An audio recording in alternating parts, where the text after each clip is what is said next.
We went to New York City, and before we went, I watched a lot of YouTube videos about good places to visit, things to do, so I figured we spent all this money and this time, and I took like a ton of pictures, so I figured I might as well make a video of my own documenting our experience, and what we did, and what we liked, what we didn't like, etc. We started off our trip in Manhattan, and then we spent a couple days there, then we went over to New Jersey, where me and my wife actually both served our church missions over there. I was kind of in the more urban areas speaking Spanish, she served more in kind of southern Jersey, speaking English. So we were able to visit a lot of friends, which was a lot of fun. So we really traveled a whole lot from New York down to New Jersey. And what you'll see is there's a lot of variety in our trip. It was really fun. Anyways, the purpose of this video is just to kind of document that, just because I think it would be fun to look back on in a couple years. And also, if you're planning on visiting, probably not New Jersey as likely as New York, but if you're planning on visiting over there, hopefully you can get a good idea of places to maybe go or avoid. But we started off the trip on an airplane from Utah to New York. We flew into JFK, and right off the bat,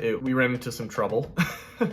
Daughter is 18 months and my wife is pregnant. So as you can imagine, that's not going to be ideal to fly with a kid and pregnancy, but that's part of the reason we're doing it is we know that it's not going to get any easier. Anyway, she did quite well on the flight, about as well as she could have. Luckily, we were able to get an extra seat and she had her own seat, which was amazing. It was kind of a miracle. But when we got there is when we started to run into trouble. We rented our car through a certain car rental agency that I will not name that rhymes with face, and it was just atrocious. We booked it through a third party called Hopper. I don't know if you've used it. Hopper is a great way to get good deals sometimes, but it was just a huge pain in the butt. So overall, I would not recommend using Hopper or taking the cheap route for the rental car. But long story short, we got there. Our flight was a little late. We got there at 11:45. Called the rental shuttle immediately because you have to take a shuttle from the airport to get the rental car. And the shuttle driver was like, "Yeah, sorry, we close at midnight." And I said, "Well, it's 11:45. Like, we're ready to go." And he said, "Sorry, we're not going to make it." And I said, "Great. Where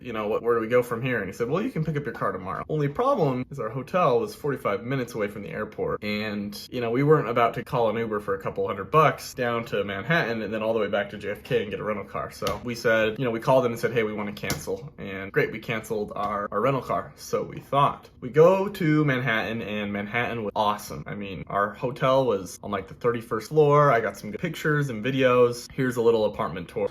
Oh, hello there. Welcome to our Manhattan Times Square apartment. First up, we got the bathroom. Pretty nice, right? Yeah, not bad. Full-size shower. There's some stain there. I don't know what that is. Oh, look, it's a toilet. It's a self-flushing toilet because it's jammed and broken and always flushing. Now, normally, I'd be a little mad, but this actually was a great sound machine for Nora last time. Our sound machine wasn't working, so this loud toilet did the trick. To Nora's room. There's Mama and Nora. Very tiny room, as you can see, but the best part is the view.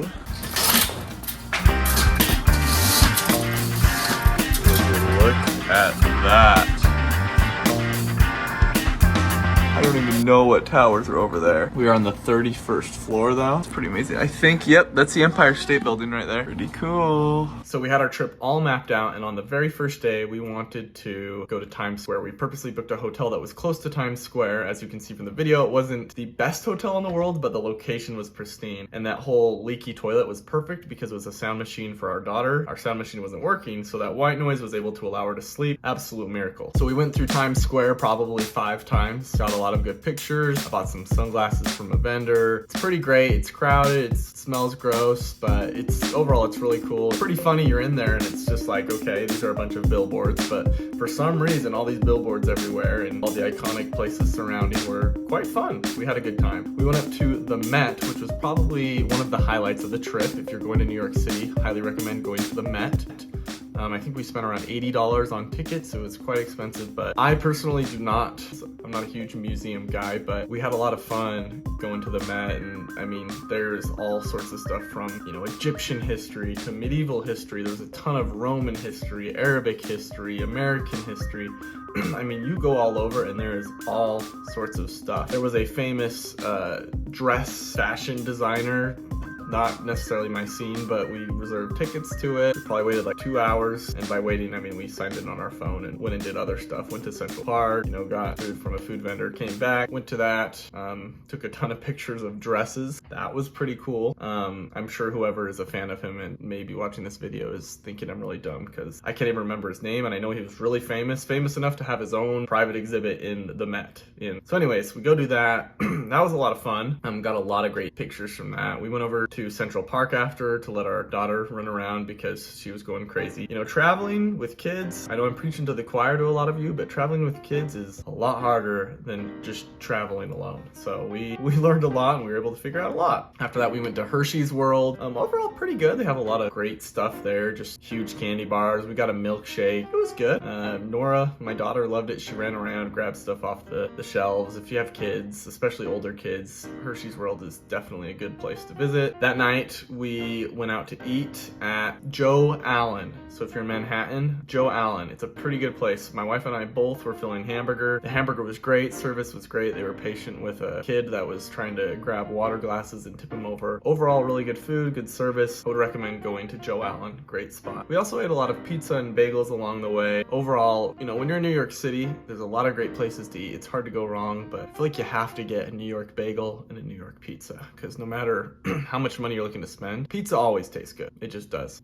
The next day, we went down to the South End, to the financial district, specifically to visit the 9/11 Memorial Museum, which was really, really cool. Along the way, we found a fun little Harry Potter shop. We found the Adidas store, the Nike store. I'd recommend going. We didn't buy anything. Things, you know, it was pretty overpriced, but the highlight as far as food goes on that part of the trip was Lombardi's. Lombardi's is one of the oldest pizzerias. In fact, they claim to be America's first pizzeria. Now, granted, we did spend like $30 on this tiny pizza that my wife and I both gobbled up, but you know, really good in a fun area, good pizza. It was expensive, but it was really cool. Fun fact, they only take cash, so it was real old school. Another nice thing to know when you're in New York City is get Apple Pay. Apple Pay was amazing. It was nice not to have to kind of search for my credit card in my backpack everywhere we went or my pocket and have to worry about losing it. I would definitely have a bunch of cash on hand to use in case, you know, you go to a place like that. We went through Chinatown. We went all throughout the city. We got a good bagel at BTS is what it's called. Overall, really good. I was able to catch up with some friends. We went to a really good taco spot. So those were our 2 days in Manhattan. The first day we walked like over 10 miles. Overall, a lot of fun. We were super exhausted though. We rented a car through Turo. It was a great experience. Shout out to whoever hosted us. You know, like I said, we didn't have a car, so we had to Uber everywhere. That ended up being a lot more expensive, by the way. We budgeted $350 for our rental car. Without getting the reimbursement back, we probably spent about $1,000 just on transportation. Now, after probably about an hour or two on the phone with Hopper and this rental car agency just being not very helpful, I'll say. I think we're able to get our refund. And even with the refund, I mean, we ended up spending over twice what we budgeted. So that was a pain in the butt. Make sure you know exactly when the rental car place closes and make sure they have good customer service. But Turo, I had a great experience on Turo. I would consider doing Turo again. For that next day in New Jersey, we traveled all around New Jersey, visited a lot of friends. I think the highlight of that was going to Exchange Place in Jersey City. If you're not familiar with New Jersey, Jersey City is very nice. It's actually a really nice city out by the bay. And what I really liked about it is there's this big pier / dock where kids can run around. You can go there for free. There's shops and restaurants. We went to a parking place that was super helpful. We actually went to a diner and the food was delicious. It was pretty expensive, but it felt like we were still in New York, but without the crowds and without it being as dirty and smelly. It was awesome because when you're in New York, you don't really get a good view of New York, but when you're across the Hudson River and you're in Exchange Place, Jersey City, you get a perfect view of the New York City skyline. After that, we visited some more friends, went down south. We went to Rahway Bagels in Rahway, which is just a random city in New Jersey. Again, these are cities that we lived in for years and served and have friends in, and so it's probably not a place you're gonna go to, but Rahway Bagels, they did a good job. We made our way down to Princeton. Princeton campus was really cool. You know, it had all the cachet of a Ivy League campus. It was really cool. It was like a Hogwarts in real life. We went to the Princeton store and spent a lot of money on Princeton jackets and jerseys. And if you don't know, Princeton had a pretty good run into the March Madness tournament. But overall, beautiful campus. There's a lot of good places to eat. We had donuts. It was these different donuts. They were pretty good. They're pretty pricey, but kind of this really chewy, and it had mango glaze on it, and it really tasted like mango, like real mango. It was really good. Good donut. From there, we wanted to end our trip, so we'd been to the nice city, we'd been to the less nice city, we'd been to the Ivy League, green pastures. We wanted to end it on the beach. And I don't know what your experience is on a beach, but I've been to California, think Newport Beach, and I've been to Florida, Clearwater Beach. So two really good and very different beaches. We went to Seaside Heights in New Jersey, and Seaside Heights is a very interesting place. Now keep in mind, this was early in the spring. It was probably like 70, 75 degrees, so perfect weather. The beach was awesome. The water was freezing. I didn't get into the water past my knees. But it was kind of a ghost town there, and it's a little trashy in Seaside Heights. We actually stayed in a cheap motel, and it was like brick walls. They didn't even paint a corner of the bathroom. I mean, it wasn't the nicest place in the world, but it was pretty cool. I mean, the staff was nice. They did a good job. I don't want to bag on it, but if you go to Seaside Heights, you gotta temper your expectations. That was our trip to New York and New Jersey, and it was a lot of fun. And I hope that by watching this, you're able to see some places that you want to go to, and maybe some companies that you want to avoid. The flight back home was not fun with a baby. Definitely not doing that anytime soon. But overall, really good trip. Thanks for watching.